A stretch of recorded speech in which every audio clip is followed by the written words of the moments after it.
إن الحمد لله نحمده ونستعينه ونستغفره ونؤمن به ونتوكل عليه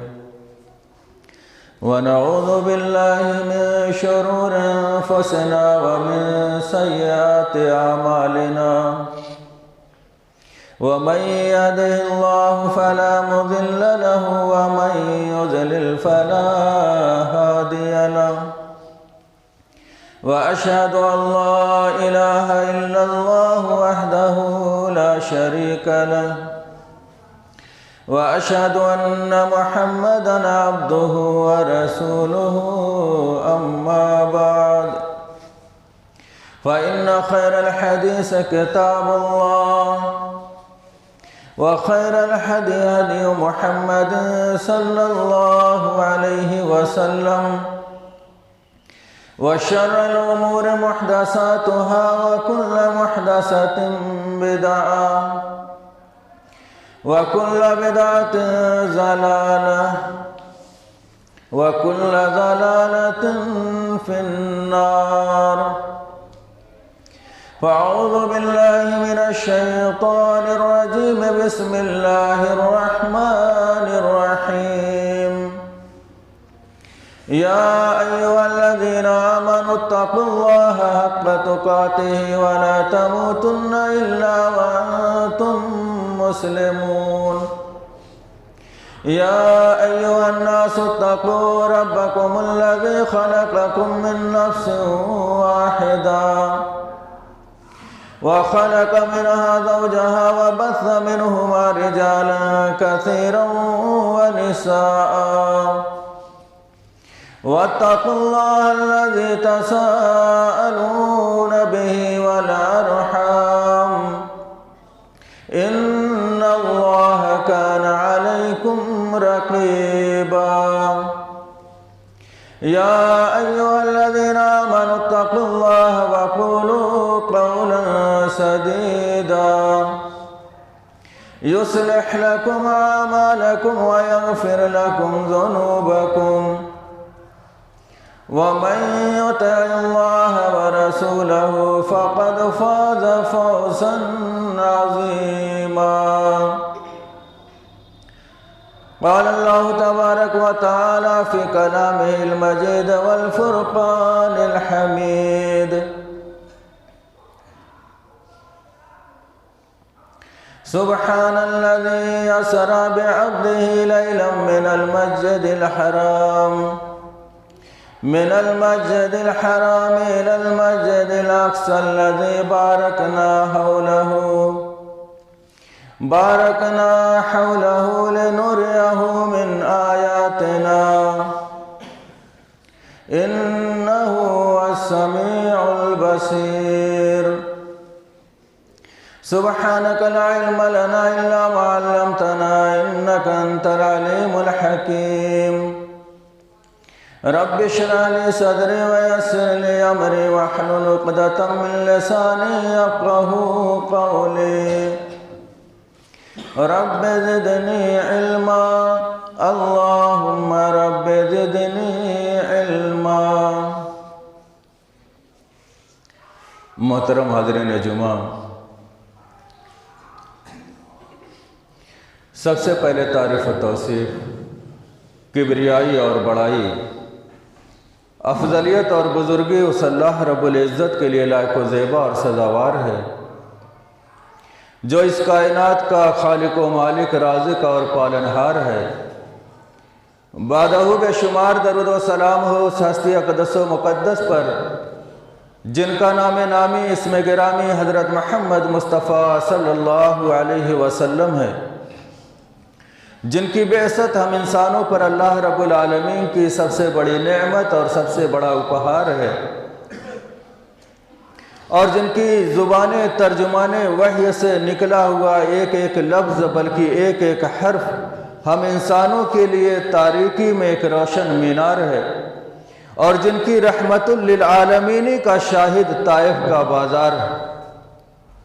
برادران اسلام، اللہ کے نبی صلی اللہ علیہ وسلم پر کفار و مشرکین کے ظلم و ستم کی داستان آپ کے سامنے گزشتہ کئی جمعوں کے اندر رکھی گئی۔ اسی ظلم کے سلسلے کی آخری کڑی، جسے طائف اور واقعہ طائف کے نام سے جانا جاتا ہے، اگر اس واقعے کا ذکر نہ کیا جائے تو دشمنان اسلام کا نبی پر جو ظلم و ستم تھا اور ان کی جو ایذا رسانی تھی، اس کا کامل ذکر نہیں ہو پائے گا۔ اور ظلم کی انتہا جا کے طائف پہ ہی ختم ہوتی ہے۔ اللہ کے نبی صلی اللہ علیہ وسلم نے اپنوں کو جب پکارا، اپنوں کو اسلام کی دعوت دی، تو ان کو جو زد و کوب کیا گیا، ان کو ستایا گیا، ان پر ظلم و ستم کیا گیا۔ ایک کوشش آپ نے یہ کی کہ چلو مکے سے باہر نکل کر کے بھی جو سردار ہیں، بڑے بڑے قبیلے ہیں، ان تک اپنے بات کو پہنچایا جائے۔ یہ سوچ کر اللہ کے نبی مفسرین اور تاریخ نگاروں کے بقول 60 میل کی دوری پر طائف واقع، آپ نے پیدل سفر کیا اور اپنے ہمراہ اپنے بہت ہی خاص ساتھی اور غلام، جنہیں زید ابن حارثہ کے نام سے جانا جاتا ہے، ان کو ساتھ میں لیا۔ اور یہ ابتدائی اسلام کے اندر مسلمان ہونے والوں میں سے ہے، بلکہ فہرست میں آتا ہے کہ غلاموں میں سب سے پہلے مسلمان ہونے والوں میں سے۔ اللہ کے نبی طائف پہنچے اور مختلف سرداروں سے ملاقات کی۔ سب سے پہلا نام اس میں جو آتا ہے عبدیہ لیل کے نام سے جانا جاتا ہے۔ جو سیرت کا مطالعہ کرتے ہو یہ نام یاد رکھیں۔ عبدیہ لیل کے پاس آپ پہنچے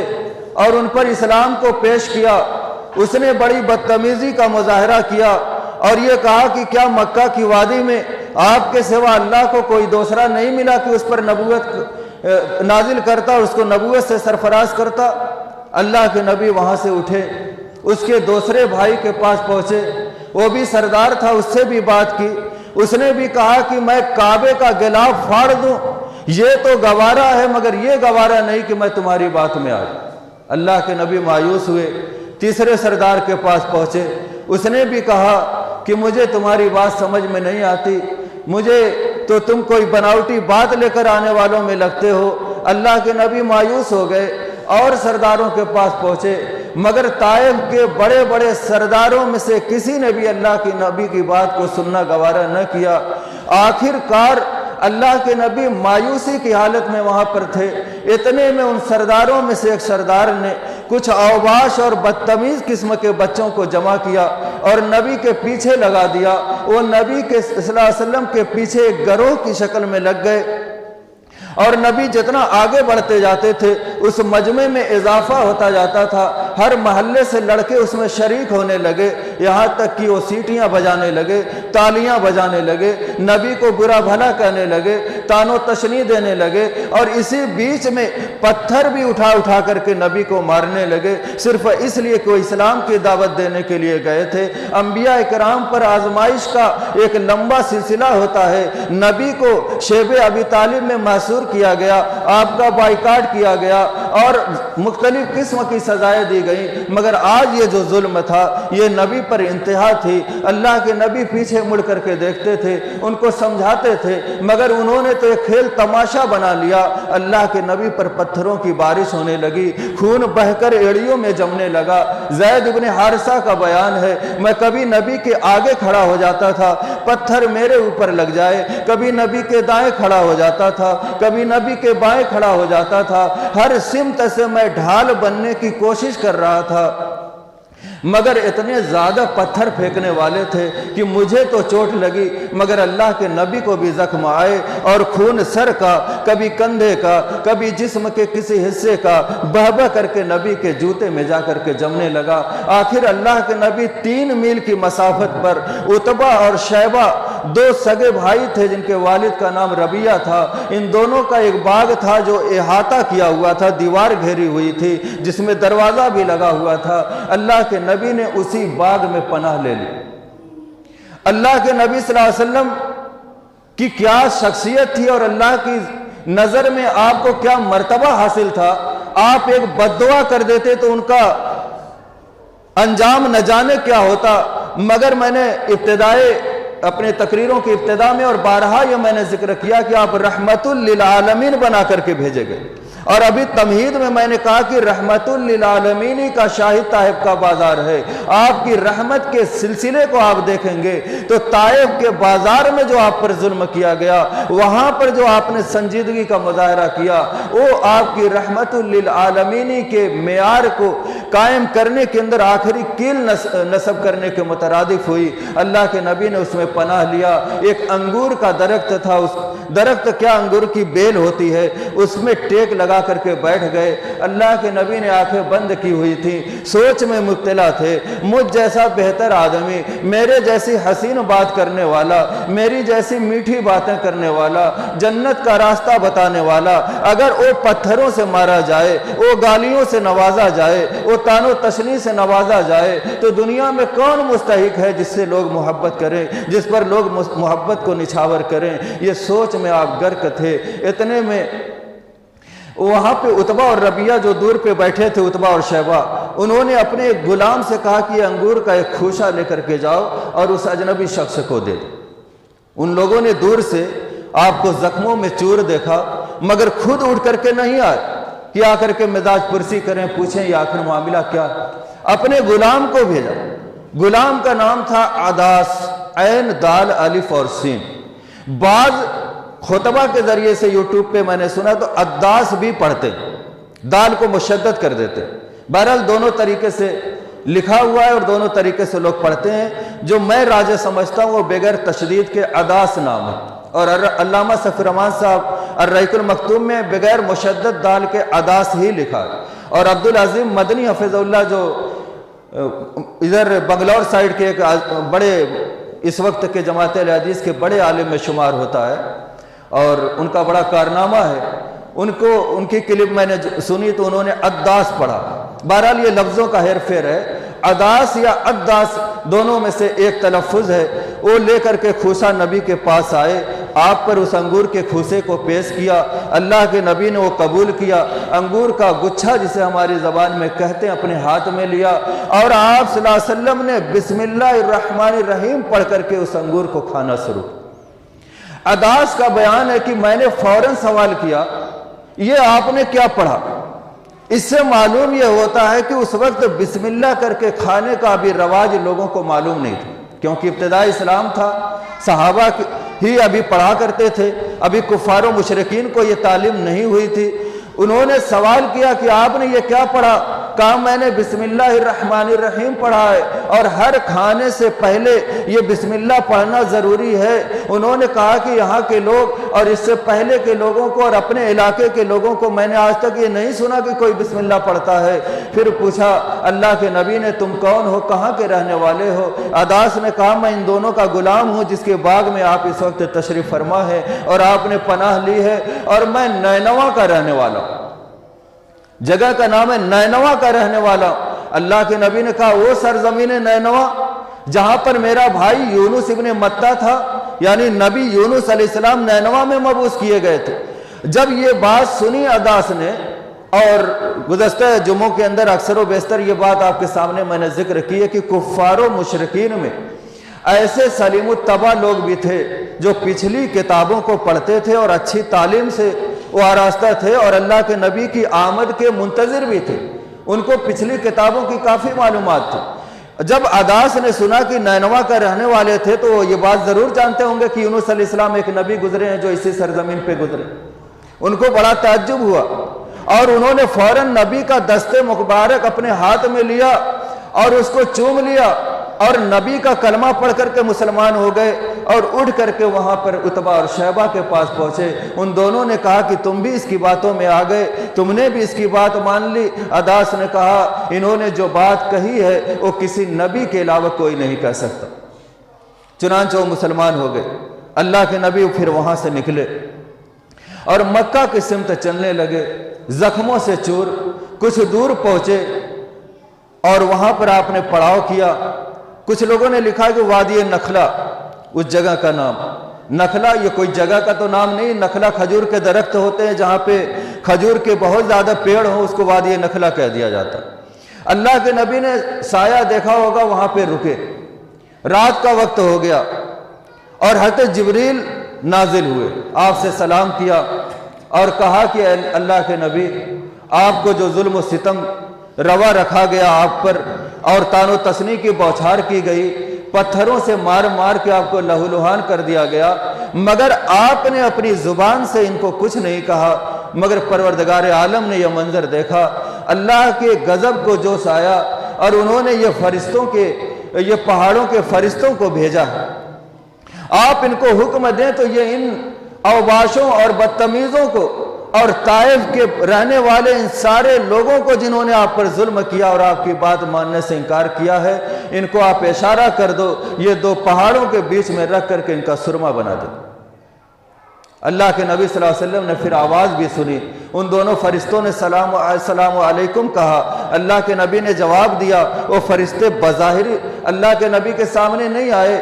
راجح قول کے مطابق صرف سلام کی آواز آئی۔ اللہ کے نبی صلی اللہ علیہ وسلم جو رحمت للعالمین بنا کر کے بھیجے گئے تھے، کہا نہیں ہے جبریل، مجھ کو یہ گوارا نہیں ہے کہ مجھ پر کیے گئے ظلم کے انتقام لینے کے سبب سے ان کو پہاڑوں میں پیس دیا جائے، ان فرشتوں سے کہو کہ یہ واپس جائیں، اور مجھے امید ہے کہ انہی طائف کے ان شرارتی لوگوں کے نسل سے جنہوں نے مجھ پر ظلم کیا ہے، ایسی قوم آئے گی جو مجھ پر ایمان لائے گی، میرے اسلام کی حمایت میں کھڑی ہوگی۔ اور دنیا نے دیکھا کہ بعد میں یہ طائف اسلام کا ایک مرکز بنا۔ آج بھی جالیات کے نام سے ایک وہاں پہ جو کمیٹی چلتی ہے، جس میں معراج ربانی صاحب اور آپ کے ابراہیم پور کے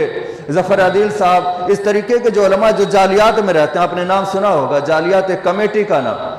تبوک اور طائف دو ہی مرکز ہیں تبلیغ کے، جو خارجی علماء جو وہاں پر جا کر کے اردو میں تقریریں کرتے ہیں اور یہاں کے خارجی لوگ وہاں پہ رہتے ہیں، ان پر اسلام کی دعوت کو پیش کرتے ہیں اور اس کی باریکیوں کو بتلاتے ہیں۔ آج طائف مرکز بنا ہوا اسلامی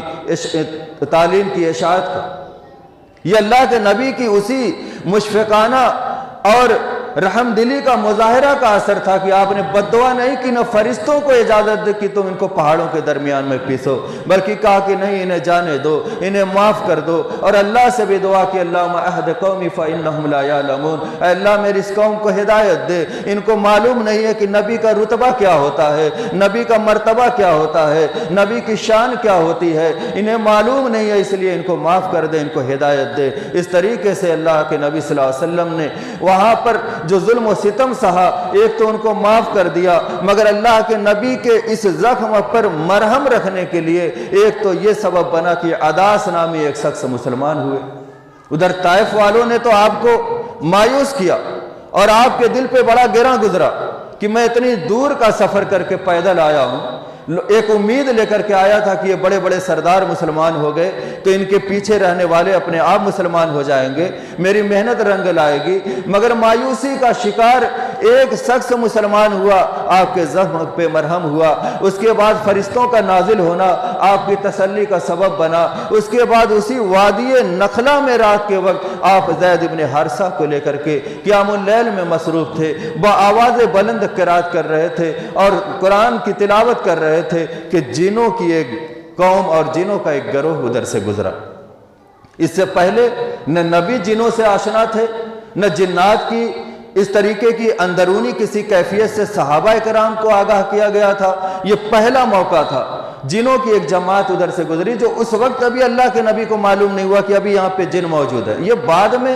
آیت کی نزول سے آپ کو پتہ چلا، سورہ احقاف میں بھی اس مفہوم کی آیت ہے اور سورہ جن کی ابتدا بھی اسی سے ہوتی ہے، قُلْ أُوحِيَ إِلَيَّ أَنَّهُ اسْتَمَعَ نَفَرٌ مِّنَ الْجِنِّ فَقَالُوا إِنَّا سَمِعْنَا قُرْآنًا عَجَبًا يَهْدِي إِلَى الرُّشْدِ فَآمَنَّا بِهِ۔ اے نبی آپ لوگوں کو بتلا دیجئے کہ مجھ پر جناتوں کی ایک جماعت کا گزر ہوا، انہوں نے قرآن پڑھتے ہوئے مجھ کو سنا، قرآن ان کو اتنا بھایا کہ وہ قرآن کو سن کر کے مسلمان ہو گئے اور اپنی قوم کر کے جا کر کے بتلایا کہ ہم نے ایک ایسا قرآن سنا ہے جو سیدھے راہ کی رہنمائی کرتا ہے، جو راہ راست کی طرف رہنمائی کرتا ہے۔ ہم تو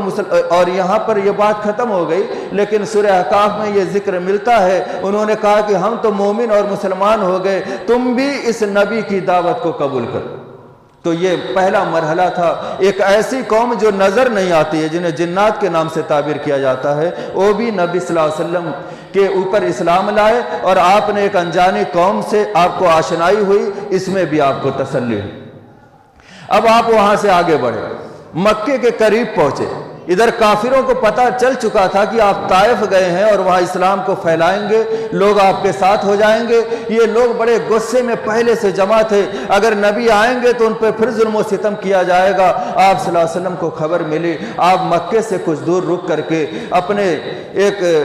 غلام زید بن حارثہ کو ایک شخص کے پاس بھیجتے ہیں اور کہتے ہیں کہ ہمیں پناہ دی جائے۔ اس شخص نے پناہ دینے سے انکار کر دیا، دوسرے شخص کے پاس بھیجا، اس نے بھی پناہ دینے سے انکار کر دیا۔ آخر میں آپ نے مطعم ابن عدی کو یاد کیا، اور اگر آپ نے بغور خطبات میرے اگر سنے ہوں گے تو بار بار یہ مطعم بن عدی کا نام آیا ہے، اور میں نے ذکر کیا تھا کہ کفار و مشرکین میں سے سند کے ساتھ جن کا اسلام ثابت نہیں، اگرچہ لوگ مانتے ہیں ان کو، بہت سے لوگ حضرت ابو طالب کو مسلمان، جن کا اسلام ثابت نہیں ہے مگر نبی کی حمایت ثابت ہے، جناب ابو طالب اور یہ حضرت مطعم بن عدی، اور ہجرت کی راہ میں ایک نام آئے گا عبداللہ ابن اریکت۔ یہ ایسے غیر مسلم لوگ ہیں جو نبی کی حمایت میں اتنا آگے آگے تھے کہ اللہ کے نبی نے ہمیشہ ان کا ذکر خیر کیا۔ اور میں اب دعوے کے ساتھ اور اپنی علمی ایک جانکاری کی روشنی میں یہ بات کہتا ہوں کہ اگرچہ ان کا اسلام ثابت نہیں ہے مگر نبی کی عقیدت ان سے ثابت ہے، تو ہمیں بھی ان سے عقیدت ہے۔ لہذا کسی کو اعتراض نہیں ہونا چاہیے کہ یہ اسلام نہیں لائے تھے تو آپ احترام سے ان کا نام کیوں لیتے ہیں۔ اور یہ کلپ جو یوٹیوب پہ میری تقریریں چڑھیں تو کہیں سے فون بھی آیا، کچھ میرے شاگرد ہیں ایسے، انہوں نے کہا کہ آپ نے حضرت ابو طالب کہا ہے، جناب ابو طالب کہا ہے، جبکہ فلاں جگہ پر میں نے آپ کی نقل میں یہ بات کہی تو مجھ پر اعتراض ہوا، اور جماعت کے لوگوں نے کہا کہ آپ نے احترام سے ان کا نام کیوں لیا۔ تو جن کا احترام نبی کرتے ہو تو امتی پر لازم ہے کہ ان کا احترام کریں۔ اب اسلام یہ ہدایت یہ ایک خاص تحفہ ہے جو اللہ رب العالمین جس کو چاہتا ہے دیتا ہے، مگر جس نے اسلام کی حفاظت کی، جس نے پیغمبر اسلام کی حفاظت کی، جس نے آپ کی حمایت میں تکلیفیں برداشت کی، برملا اعلان ہے کہ ہمیں بھی ان سے عقیدت ہے۔ اور اللہ کے نبی کی حدیثیں موجود ہیں، آپ نے بدر کے 70 آدمی جو قید ہو کر کے آئے تھے اور مطعم بن عدی انتقال کر چکے تھے، ان کے لڑکے جبیر ابن مطعم مسلمان ہو چکے تھے، وہ سفارش میں آئے تھے کہ نبی کچھ فدیہ لے کر کے ہمارے ساتھیوں کو چھوڑ دیا جائے۔ اللہ کے نبی صلی اللہ علیہ وسلم آپ دیدہ ہو کر کے فرمایا تھا اگر آج مطعم بن عدی زندہ ہوتے اور وہ ایک لفظ بھی ان قیدیوں کے بارے میں کہہ دیتے کہ محمد انہیں چھوڑ دو، تو میں ان سارے قیدیوں کو ان کے ایک سفارش پہ چھوڑ دیتا۔ یہ احترام نہیں تھا تو کیا تھا؟ اس لیے کہ مطعم بن عدی وہ شخصیت ہے کہ 3 سال سے بھی ابی طالب میں بائیکاٹ ہونے کے بعد کعبہ سے جو پرچہ پھاڑا گیا تھا بائیکاٹ کا، وہ مطعم بن عدی تھے۔ آج پناہ مانگ رہے ہیں اللہ کے نبی، 3 جگہ سے انکار ہو چکا ہے۔ اب زید بن حارثہ مطعم بن عدی کے پاس پہنچے ہیں، مطعم بن عدی نے کہا، اپنے لڑکوں کو بلایا، کہا کہ ہتھیار سے لیس ہو کر کے میرے سارے بیٹے آ جاؤ، اپنے دوست احباب کو بلایا، اپنے قبیلے کے لوگوں کو بلایا، صحن حرم میں ان کو متعین کیا، کچھ اپنے لڑکوں کو لے کر کے ساتھ نبی کے پاس گئے اور کہا محمد ہم تمہیں پناہ دیتے ہیں، چلیے آپ صحن حرم میں۔ اللہ کے نبی کی عادت مبارکہ تھی، آپ جب مکے سے باہر نکلتے تھے اور جب لوٹتے تھے تو پہلے صحن حرم میں آپ 2 رکعت نماز ادا کرتے، اور یہ عادت آپ کی مستقل تھی، یہاں تک کہ جب آپ مدینے میں اسلامی حکومت قائم ہو گئی اور آپ سفر پہ جاتے تھے، جب لوٹ کر کے آتے تھے تو ڈائریکٹ گھر پہ نہیں جاتے تھے، پہلے آپ مسجد نبوی میں جاتے تھے، پہلے آپ 2 رکعت نماز ادا کرتے تھے، گھر پہ خبر بھیجتے تھے، گھر پہ آپ کے آنے کا اہتمام ہو جاتا تھا، تب آپ گھر میں تشریف لاتے تھے۔ یہ نبی کی عادت مبارکہ متواترہ تھی۔ اللہ کے نبی صلی اللہ علیہ وسلم کو حضرت مطعم بن عدی نے یہ پناہ دی، آپ ان کے لڑکوں کے حفاظت میں جھرمٹ میں گئے مکے میں، اور کعبے کے صحن میں آپ نے نماز ادا کی، پھر انہوں نے اپنے گھیرے میں لے کر کے آپ کو آپ کے گھر تک پہنچایا۔ ابو جہل کو پتہ لگا، کہا مطعم بن عدی کیا تم نے محمد کو پناہ دی ہے یا محمد کے متبع بن گئے، یعنی یا مسلمان ہو چکے؟ تو مطعم بن عدی نے یہ جواب دیا کہ میں نے پناہ دی ہے، میں مسلمان نہیں ہوا، میں نے پناہ دی۔ تب ابو جہل نے کہا کہ جس کو تم نے پناہ دی اس کو ہم نے پناہ دی، یعنی اب جب تم نے پناہ دے دی تو ہم کچھ نہیں کہیں، اس لیے کہ مطعم بن عدی بڑے سرداروں میں ان کا شمار ہوتا تھا۔ اس طریقے سے اللہ کے نبی صلی اللہ علیہ وسلم کا یہ طائف کا سفر مکمل ہوا۔ آپ کے اوپر ظلم و ستم کے پہاڑ توڑے گئے اور آپ نے ان کو دعا دی اور ان کی آنے والی نسل سے اسلام کی امید کی، اور اللہ نے آپ کی امید کو بھی تکمیل تک پہنچایا اور یہ طائف اسلام کا مرکز بنا۔ وقت تقریباً ختم ہونے جا رہا ہے اور میں بس 5 منٹ اور گفتگو کروں گا، اس کے بعد بات کو ختم کروں گا۔ اب اللہ کے نبی صلی اللہ علیہ وسلم کا یہ جو زخم تھا، پہلے تو اداس کا مسلمان ہونا، پھر جنات کی جماعت کا قرآن سن کر کے مسلمان ہونا، یہ آپ کے لیے تسلی کا سبب بنا، مگر یہ زخم اتنا گہرا تھا، یہ زخم اتنا گہرا تھا کہ آسانی سے بھر نہیں سکتا تھا۔ اور ایک بات کی طرف اشارہ کر کے بات کو ختم کروں گا۔ ہر امتحان جب ختم ہوتا ہے تو بچے چاہتے ہیں کہ کچھ دن چھٹی ملے تاکہ جو ان کے اوپر ایک بوجھ پڑا تھا وہ کچھ ہلکا ہو جائے۔ اسی طرح ہم بنکر لوگ ہیں، بنائی کرتے ہیں، رات و دن محنت کرتے ہیں، اور تقریباً یہ کام ہی محنت کا ہے، اس میں جس نے اگر محنت نہیں کی تو اس کا ایوریج بہتر آئے گا نہیں۔ اچھا، وہ جس کو ہماری زبان میں کہتے ہیں تانی اترنا، آپ دیکھیں معاشرے میں کہ تانی اترتی ہے تو عورتیں میکے جاتی ہیں، بچے نانی کے ہاں جاتے ہیں، اور جو مچھلی کے شوقین ہیں وہ اپنا ساتھیوں کا گروپ بنائے اور چلا کاٹنے چلے گئے رابطی اور مختلف جگہوں پہ۔ یہ فطری چیز ہے اور اس کو میں ثابت کروں گا سیرت سے، اور میری پوری کوشش اپنی تقریر کے دوران یہ رہتی ہے کہ میں نبی کی سیرت کو واقعے کے روپ میں نہیں بلکہ اس کو ایسے بیان کروں کہ آپ کے معاشرے سے جوڑ دوں۔ اللہ کے نبی صلی اللہ علیہ وسلم کے اس زخم کو بھرنے کے لیے اللہ نے بھی یہی راستہ اختیار کیا۔ بہت سارے لوگ جو کالجوں میں پڑھنے پڑھانے کے اس میں رہتے ہیں وہ ٹور پہ جاتے ہیں، آگرہ جاتے ہیں، نینی تال جاتے ہیں، مختلف جگہوں پہ جاتے ہیں، غرض ایک سیر و تفریح کے ذریعے سے اپنے اس بوجھ کو ختم کرنا چاہتے۔ اللہ تبارک و تعالیٰ نے بھی اپنے نبی کے ان امتحانات کو پاس کرنے کے بعد، ان زخموں کو کھانے کے بعد، ان ظلم و ستم کو برداشت کرنے کے بعد آپ کی تسلی کے لیے ایک ایسا راستہ چنا جسے واقع معراج اور سفر معراج کے نام سے جانا جاتا ہے۔ اللہ کے نبی کو مکے سے بیت المقدس کا زمینی سفر کرایا اور بیت المقدس سے آسمانی سفر کرایا جسے معراج کے نام سے جانا جاتا ہے، تاکہ آپ کا زخم دھل جائے، آپ کا زخم مندمل ہو جائے، آپ کے اوپر جو مصائب کے پہاڑ توڑے گئے اس سے آپ کے ذہن کو ہٹا دیا جائے اور آپ کو ایک نئی طاقت ملے، ایک نیا حوصلہ ملے، پھر آپ ان مصائب کا مقابلہ آسانی سے کر سکیں۔ تو یہ آج سفر طائف پہ تبصرہ ہوا ہے، اور انشاءاللہ اس کے بعد میں سفر معراج اور اس سے کچھ مسائل نکال کر کے اور پھر 2 اور جمعے پڑھانے کے بعد یہ جنوری کا مہینہ پورا انشاءاللہ نبی کی سیرت پہ ہوگا، اور پھر میں وفات نبی بیان کر کے جنوری کے آخر میں انشاءاللہ یہ ٹاپک ختم کر کے پھر مختلف ٹاپک چلے گی۔ بہرحال اللہ کے نبی صلی اللہ علیہ وسلم پر پہاڑ، ظلم و ستم کے پہاڑ توڑے گئے اور آپ نے برداشت کیا۔ اب کسی کے من میں یہ سوال آتا ہے کہ اللہ کے نبی اتنے چہیتے بندے تھے یا کوئی بھی نیک بندہ، اس پہ مصیبت کیوں آتی؟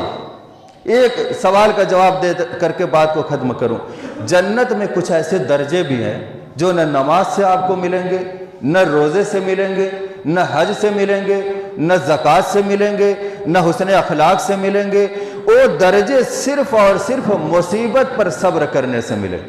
اور ایسا کوئی بھی درجہ جنت میں ہو نہیں سکتا جس کا مستحق نبی نہ بنے۔ اس لیے نبیوں کو مصائب سے دوچار ہونا پڑا،